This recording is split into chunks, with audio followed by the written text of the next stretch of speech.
Hello guys.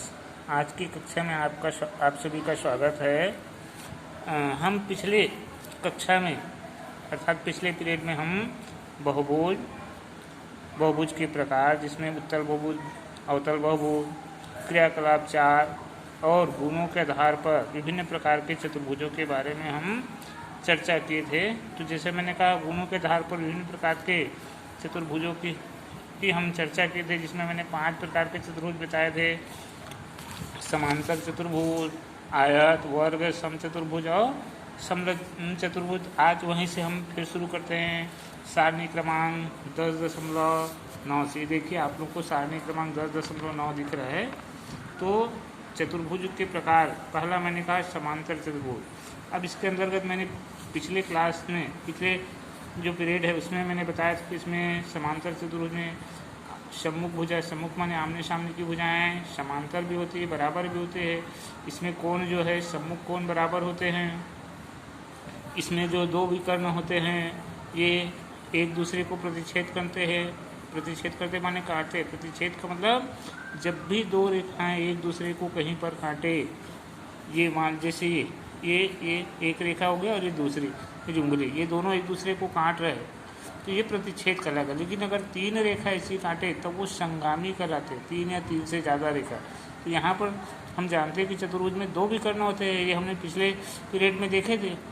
तो जब भी 2 रेखाएं एक दूसरे को काटे तो प्रतिच्छेद कहलाते। तो ऐसे ही इनके जो विकर्ण है एक दूसरे को एक निश्चित बिंदु पर प्रतिच्छेद करते हैं, और वो जो बिंदु है इन विकर्णों को समद्विभाजित करते हैं। समद्विभाजित माने सम माने बराबर, द्वि माने 2 और भाजित माने भाग में बांटते हैं। इस प्रकार समांतर चतुर्भुज के विकर्ण जो एक दूसरे को बराबर बराबर 2 भाग में भी बांटते हैं। दूसरा हमने बताया था आयत। आयत भी समांतर चतुर्भुज का ही एक रूप है। आयत कब कहते हैं? जब समांतर चतुर्भुज का प्रत्येक कोण 90 अंश हो जाता है, तब हम उसको नया नाम आयत देते हैं। तो अब जैसे मैंने कहा है कि समांतर चतुर्भुज का ही एक रूप है, और समांतर चतुर्भुज में हम जानते हैं कि सम्मुख भुजाएं समांतर व बराबर भी होती है। तो आयत में भी वही चीज़ होगी कि इसके भी सम्मुख भुजा बराबर व समांतर होंगी। इसमें भी सम्मुख कोण बराबर होते हैं, तो इसमें भी सम्मुख कोण होंगे। लेकिन यहाँ पर देखिए, आयत का प्रत्येक कोण 90 अंश होता है, तो वो जो है इस प्रकार से आयत में चारों कोण बराबर होते हैं। समांतर चतुर्भुज में केवल 2 कोण बराबर होते हैं आमने सामने के, लेकिन आयत में चारों कोण बराबर होते हैं और प्रत्येक कोण 90 अंश के होते हैं। जैसे मैंने कहा, आयत जो समांतर चतुर्भुज का एक रूप है, तो समांतर चतुर्भुज में आपने देखा कि इसके विकर्ण एक दूसरे को समविभाजित करते हैं, तो आयत में भी ऐसे करेंगे।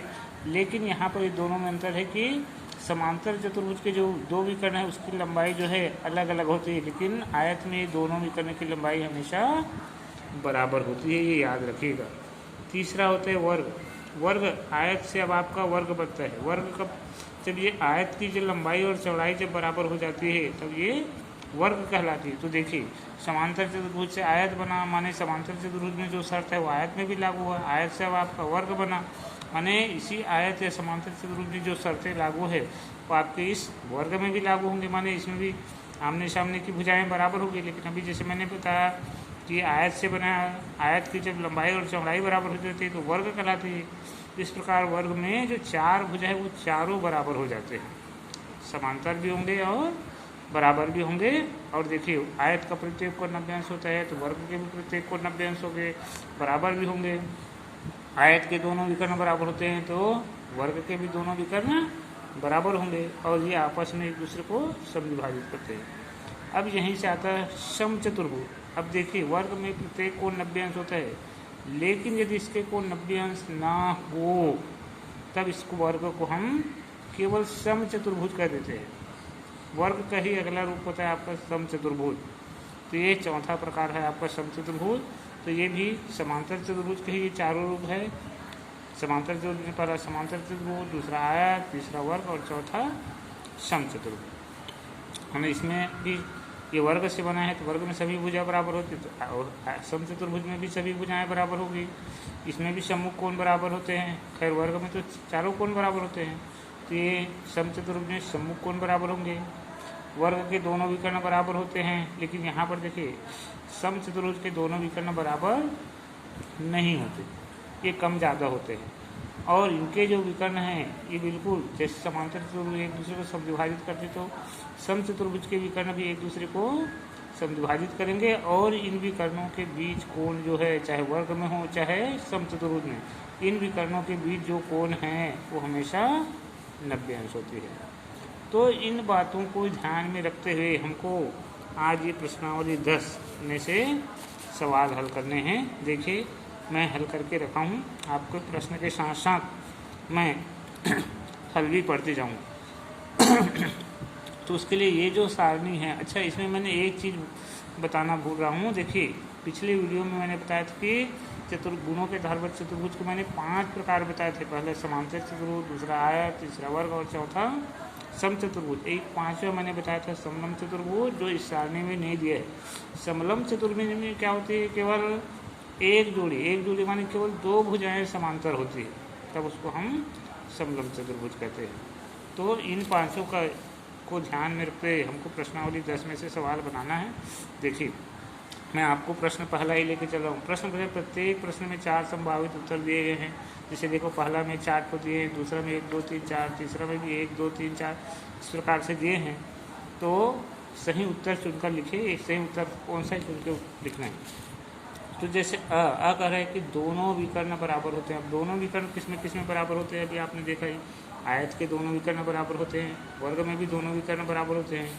अब इसमें ये आयत दिए है तो हमारा उत्तर आयत आएगा, वर्ग भी दिया रहता तो वर्ग भी आता, तो ये आयत आएगा। दूसरा, किस चतुर्भुज में सभी कोण आपस में बराबर होते हैं। अब सभी कोण आपस में बराबर वाला ये वो आयत में भी होता है और वर्ग में भी। अब देख लीजिए यहाँ पर ये आयत दिए तो उत्तर आयत आएगा, वर्ग दिया रहता तो वर्ग आता, दोनों दिए रहते तो दोनों आते, तो यहाँ पर आयत आएगा। तीसरा है समांतर चतुर्भुज का एक कोण यदि 60 अंश हो तो वो उसके सम्मुख कोण का मान क्या होगा। तो भाई ये समांतर चतुर्भुज के लिखे सम्मुख कोण बराबर होते हैं, सम्मुख माने आमने सामने के। तो देखो एक कोण 60 है तो उसके सामने वाला कोण भी 60 अंश होगा। तो ये था प्रश्न पहला के 3 सवाल। प्रश्न चौथा है, देखिए इसी में प्रश्न पहला का चौथा कर रहे कि किसी समांतर चतुर्भुज की संलग्न भुजाओं की लंबाई क्रमशः 8 सेंटीमीटर व 6 सेंटीमीटर हो तो उसका परिमाप ज्ञात कीजिए। अब समांतर चतुर्भुज का परिमाप कैसे ज्ञात करते हैं, तो देखिए इसको मैंने हल करके दिखाया हूँ। यहाँ पर देखिए समांतर चतुर्भुज का यहाँ पर चित्र बनाया हूँ। ये चित्र दिख रहा है आप लोग को, ये चित्र दिख रहा है, ये इस तरह से चित्र दिख रहे हैं। अब इस चित्र में देखिए समांतर चतुर्भुज की संलग्न माने एक दूसरे से जुड़ने वाली भुजा, जैसे ये भुजा और ये वाली भुजा जुड़ा है, या इधर लेंगे तो ये और ये जुड़े हैं। तो ये जो 2 जुड़ने वाली भुजाएं हैं, इसमें से एक भुजा है 8 सेंटीमीटर और दूसरा है 6 सेंटीमीटर। तो इसका परिमाप, अब देखिए किसी भी आकृति का परिमाप होता है, उसमें जितने भी भुजा होते हैं उस सभी का जोड़ जो है उसका परिमाप कहलाता है। तो इस चतुर्भुज में 4 भुजा होती है, 1 2 3 4, तो ये चारों भुजाओं का जोड़ जो है इसका परिमाप कहलाएगा। तो अब देखिए इसके लिए आपने अभी सारणी देखी, उस सारणी में देखिए समांतर चतुर्भुज में सम्मुख भुजाएं बराबर होती है। सम्मुख माने आमने सामने, जैसे देखिए ये भुजा 8 है तो इसके सामने वाली ये है, ये भी 8 होगा। ये भुजा 6 है तो इसके सामने ये वाली भुजा भी 6 होगी। तो देखिए 8 हो गया, ये 6 हो गया, ये 8 हो गया, ये 6 हो गया। अब हमको इस चतुर्भुज का परिमाप पूछा है, तो अभी मैंने बताया चतुर्भुज का परिमाप बराबर होता है, चतुर्भुज में 4 भुजा होती है तो चारों भुजा का योग, त्रिभुज पूछते हैं तीनों भुजा का योग। किसी भी जो परिमाप बराबर होता है उसमें जितने भुजा हैं उनका योग। यहाँ चतुर्भुज का है तो ये चारों भुजा का योग। क्या समांतर चतुर्भुज की बात चल रहा है तो इसके लिए एक और भी सूत्र होता है, 2 गुणित संलग्न भुजाओं का योग। तो यहाँ पर मैंने चारों भुजा का योग के सूत्र से इसको बनाया है। चारों भुजा का योग माने चारों भुजा को योग माने होता है जोड़ना, तो जोड़ दीजिए। चलिए 8 6 8 और 6 को जोड़ दीजिए, तो जोड़ेंगे तो आएगा 28। हम ये जो दूसरा वाला सूत्र है यहाँ से भी हम बना सकते हैं। इसको मैंने कहा है कि 2 गुणित संलग्न भुजा, संलग्न माने एक दूसरे से जुड़ने वाली भुजा। तो देखो एक दूसरे से जुड़ने वाली भुजा, देखो ये भुजा और ये भुजा दोनों यहाँ पर जुड़ रहे थे, संलग्न भुजा कहलाएगी।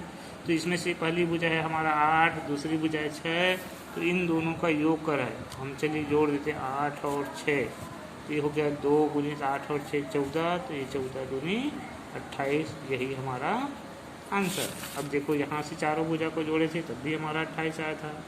तो अगर आपको सूत्र याद है तो इस प्रकार से बना सकते हो, नहीं है तो परिमाप निकालने के लिए जिसमें जितने भुजा है वो सबको जोड़ दीजिए।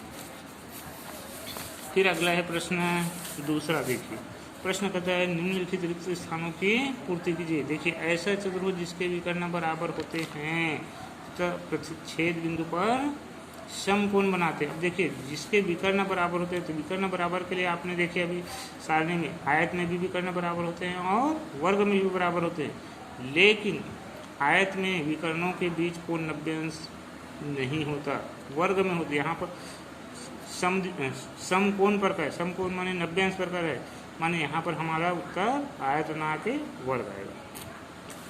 दूसरा वह चतुर्भुज जिसमें केवल एक सम्मुख भुजा समांतर हो। एक सम्मुख भुजा माने एक जोड़ी जो है आमने सामने की भुजा समांतर हो। तो अभी मैंने कहा 4 चीज़ें यहाँ पर दी है, समांतर, वर्ग, आयत और समचतुर्भुज। समलम नहीं दिया है तो इसका उत्तर होगा समलम चतुर्भुज, क्योंकि समलम चतुर्भुज ही ऐसा होता है जिसमें केवल एक जोड़ी, यहाँ पर एक सम्मुख का मतलब एक सामने वाली भुजा समांतर है तो समलम चतुर्भुज कहलाता है। तीसरा है यदि बहुभुज में 6 शीर्ष हैं तो उसमें भुजाओं की संख्या पूछा है। तो ये कल की क्लास में आपने देखे कि किसी भी बहुभुज में जितने शीर्ष होते हैं उतने ही भुजाएं होती हैं। यहाँ पर 6 शीर्ष कह रहे हैं तो भुजाओं की संख्या भी 6 होगी। अगला है इसी में यदि किसी बहुभुज में भुजाओं की संख्या n हो तो किसी एक शीर्ष से सभी विपरीत शीर्षों को मिलाने पर बनने वाले त्रिभुजों की संख्या खाली स्थान होगी कह रहे। अब देखिए भाई इसके लिए मैंने कल की क्लास में बताया था कि यदि किसी त्रिभुज में भुजाओं की संख्या दिया हो तो उसके लिए बनने वाले त्रिभुजों की का जो सूत्र है, त्रिभुजों की संख्या का सूत्र होता है आपका n ऋण 2, माने जितने भुजा हैं उससे 2 कम त्रिभुज बनते हैं। जैसे चतुर्भुज है तो 4 भुजा है तो 4 में 2 माने उसमें 2 त्रिभुज बनेंगे। मान लो पंचभुज है तो उससे 2 कम माने 3 त्रिभुज बनेंगे। तो ये सूत्र है आपका। अब है देखिए प्रश्न तीसरा। प्रश्न कहता है एक वर्गाकार कागज के चारों शीर्षों को कैंची से काटा गया है, प्राप्त आकृति कौन सा बहुभुज चित्र बनाती अपने साथियों से चर्चा कीजिए। तो वो आप लोग चर्चा करिएगा, फिर भी मैं समझा देता हूँ। देखिए ये मैंने वर्ग बनाया हूँ, वर्ग, ये वर्ग बनाया हूँ एक छोटा सा। वर्ग किसे कहते हैं अभी आप सारणी में देखो, इसकी चारों भुजा बराबर होनी चाहिए। देखिए पहली भुजा, ये दूसरी भुजा, ये तीसरी भुजा और ये चौथी भुजा, ये चारों भुजा बराबर है और प्रत्येक कोण 90 अंश है। ये वाला भी कोण 90 अंश है, ये वाला कोण भी 90 अंश है, ये वाली कोण भी 90 अंश है, ये वाली कोण भी 90 अंश है। तो ये वर्ग हो गया। तो हमारा प्रश्न कहता है कि वर्ग खींच करके एक वर्गाकार कागज लीजिए कर, हमने कागज लीजिए। अब इसके चारों शीर्षों को कैंची से काटिए। तो हम चलिए यहाँ पर इसको किनारों को, शीर्षों को ना काट करके इसको ऐसे मोड़ देते हैं थोड़ी देर के लिए। इस प्रकार से मैंने मोड़ दिया, ये चारों शीर्षों को मैंने मोड़ दिया।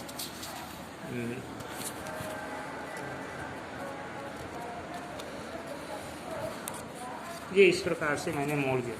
तो प्रश्न कहता है इस प्रकार से काटने पर या मोड़ने पर प्राप्त आकृति कौन सा बहुभुज है। तो देखिए अब ये जो बहुभुज बनाए हैं ये कौन सा है। देखिए अब गिनते हैं इसमें कितने भुजा, 1 2 3 4 5 6, ये 7 और ये 8, माने हमारा जो आकृति है वो अष्टभुज बन जाता है। ये जो वर्ग है ये अष्टभुज बन जाएगा, अष्टभुज हो जाएगा। तो ये क्रिया आप लोगों को भी करके बना के कापी में रखना है।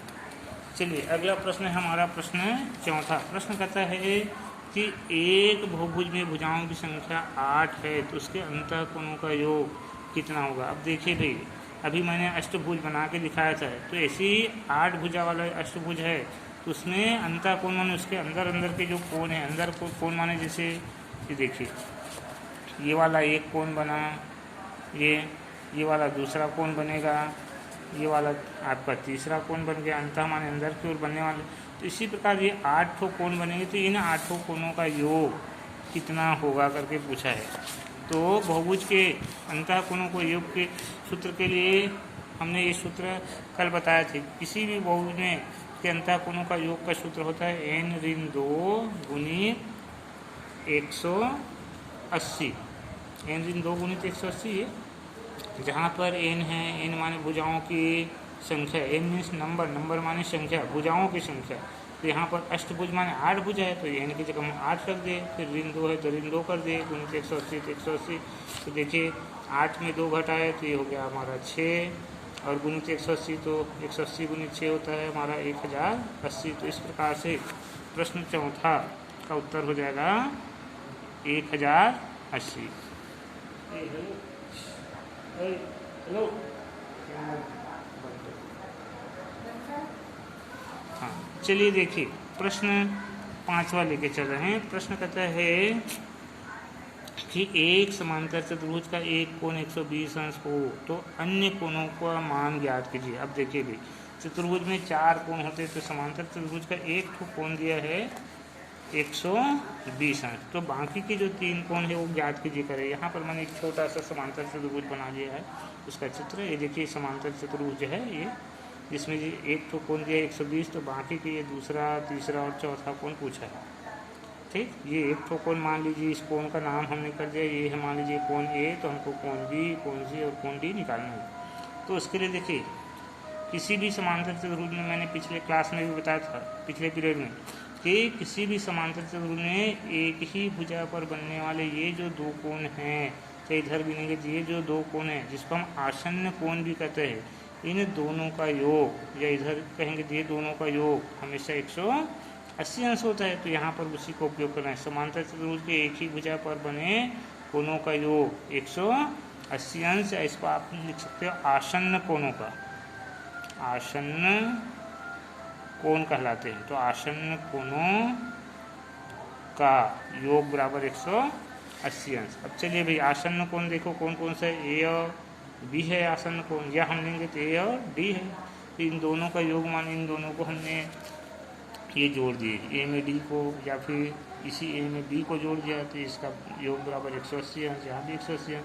चलिए मान रखते हैं कोण ये हमारा 120 अंश, तो एक रख दिए 120 अंश।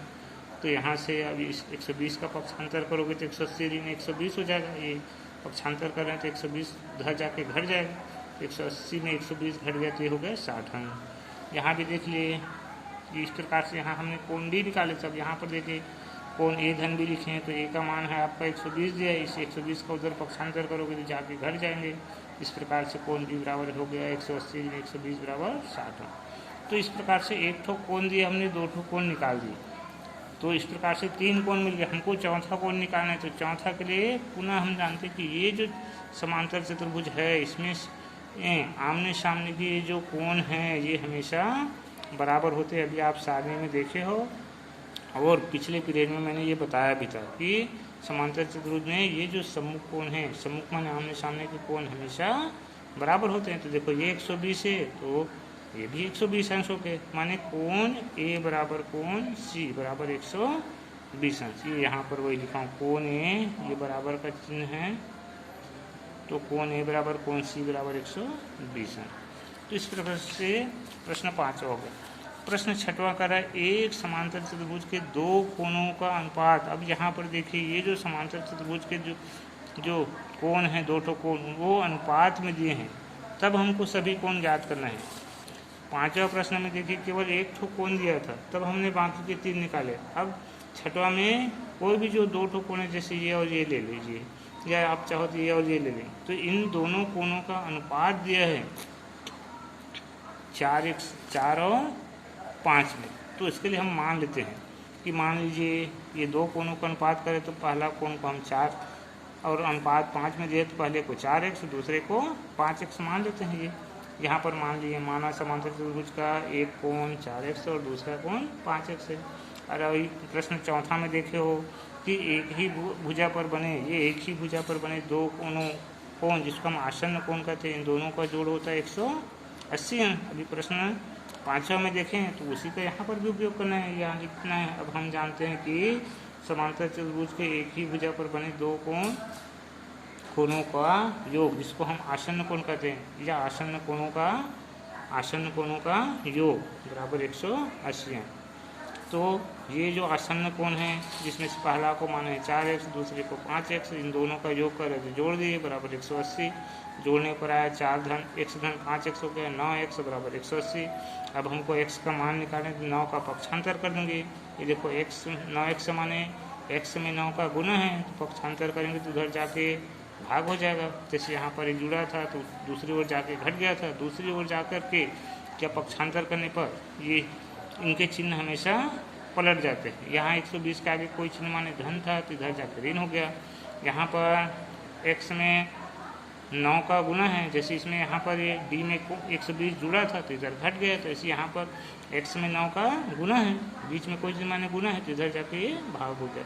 इस तरह से 9 से भाग देने पर उत्तर आ गया हमारा x का मान आ गया 20। ये तो x के मान हुआ। हमको अब चारों कोण निकालना है, तो देखिए अब पहला कोण जिसको हम माने थे 4x माने मैंने कहा बीच में कोई चीज़ माने गुना है, तो 4x माने 4 गुणित x और x का मान है 20, तो 4 20 80। इसी प्रकार दूसरा कोण है 5x माने 5 गुणित x का मान 20, तो 20 पंचे 100। दूसरा कोण भी निकल गया। अब हमको चारों कोण निकालना, अभी 2 निकाले हैं, ये 1 और 1 2, तो तीसरा चौथा निकालने के लिए फिर वही हम जानते हैं कि समांतर त्रिभुज में ये जो आमने सामने के कोण है सम्मुख कोण या इधर के सम्मुख कोण हमेशा बराबर होते हैं, तो उसी का उपयोग यहाँ पर करना है। ये यहाँ पर लिख रहे हैं, पुनः हम जानते हैं कि समांतर चतुर्भुज में सम्मुख कोण बराबर होते हैं, अतः तीसरा कोण होगा ये जो तीसरा देखो पहला दूसरा तीसरा चौथा, तो ये पहला तीसरे के दूसरा चौथे के, यहाँ पर वही लिखा तीसरा कोण पहले के चौथा कोण दूसरे के बराबर होगा। तो तीसरा कोण पहले के बराबर है और पहले का मान हमने लाया है यहाँ पर 80, तो ये तीसरा भी हो गया 80। चौथा बराबर है दूसरे के और दूसरे का मान आया यहाँ पर 100, तो चौथा भी हो गया आपका 100। तो इस प्रकार से प्रश्न 6वां बना रहे हैं।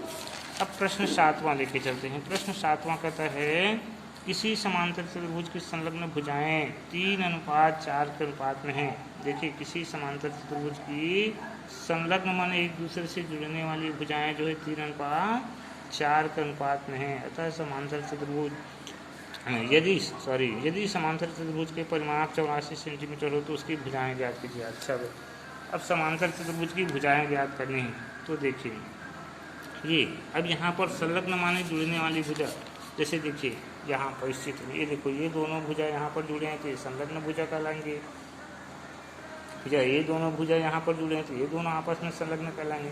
तो ऐसे ही संलग्न माने जुड़ने वाली भुजाएं दिए हैं, जिसमें से एक भुजा दिया है, ये दोनों का अनुपात है 3:4। और जब भी हमारा इस तरह से भुजा या कोण जो भी हो अनुपात में दिया हो तो पहले को मान लेते हैं हम 3:4 है, पहले को 3x दूसरे को 4x।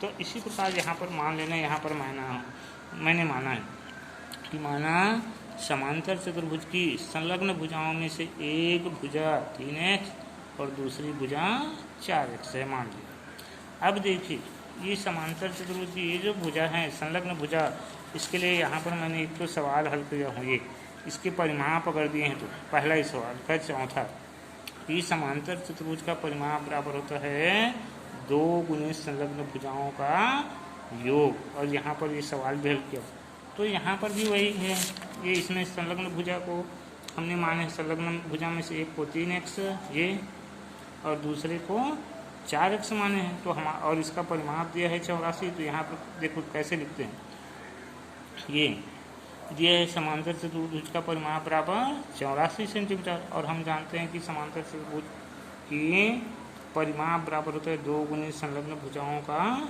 योग।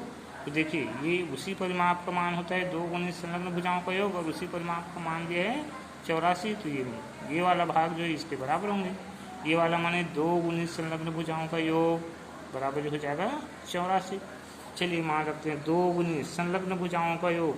संलग्न भुजाओं में से पहला भुजा है 3x, दूसरी भुजा है 4x, ये माने हैं, इनका योग करते हैं, दोनों को जोड़ दिए बराबर ये 84। चलिए दोनों को जोड़ना है, 3x धन 4x होता है 7x, ये 7x रख दिया, और ये गुणित 2 है तो 2 को गुना किया तो 14x हो गया बराबर ये 84।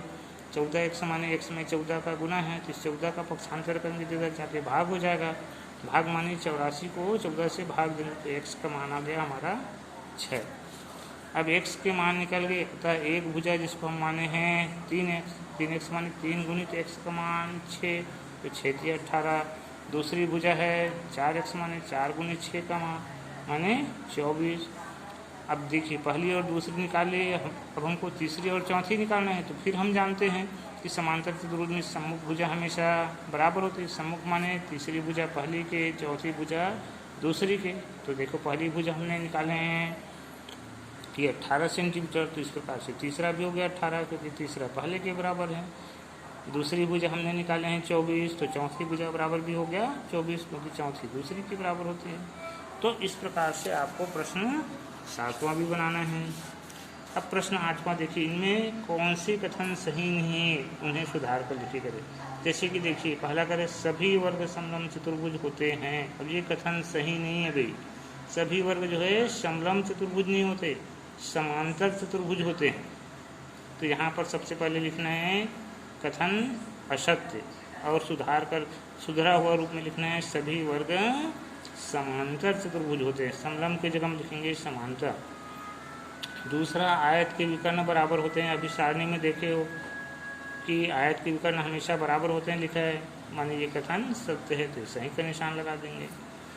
तीसरा है सभी आयत समांतर चतुर्भुज नहीं होते लिखा है, तो ये गलत है, यहाँ पर लिखेंगे कथन सही नहीं है, सुधार करके लिखेंगे सभी आयत समांतर चतुर्भुज होते हैं, यहाँ पर नहीं को काट देंगे। चौथा है समांतर समचतुर्भुज के विकर्ण समकोण पर समविभाजित करते हैं, तो ये कथन सही है, अभी सारणी में देखे हैं। और पांचवा है सभी वर्ग आयत होते हैं, ये भी कथन सही। तो इस प्रकार से आपका ये जो अध्याय है प्रश्नावली 10 ये पूर्ण होता है।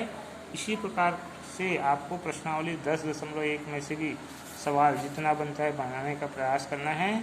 आशा करता हूँ आज की क्लास आपको अच्छे लगे होंगे, ये वीडियो आपको पसंद आया होगा, और ये जो टॉपिक है आपको समझ में आया होगा। तो आप लोग इसको अन्य बच्चों को ज़रूर शेयर करें, ताकि अन्य बच्चे भी अपनी पढ़ाई को अनवरत जारी रख सकें। धन्यवाद। इसी आशा के साथ मिलते हैं अगले वीडियो में। एक बार पुनः धन्यवाद।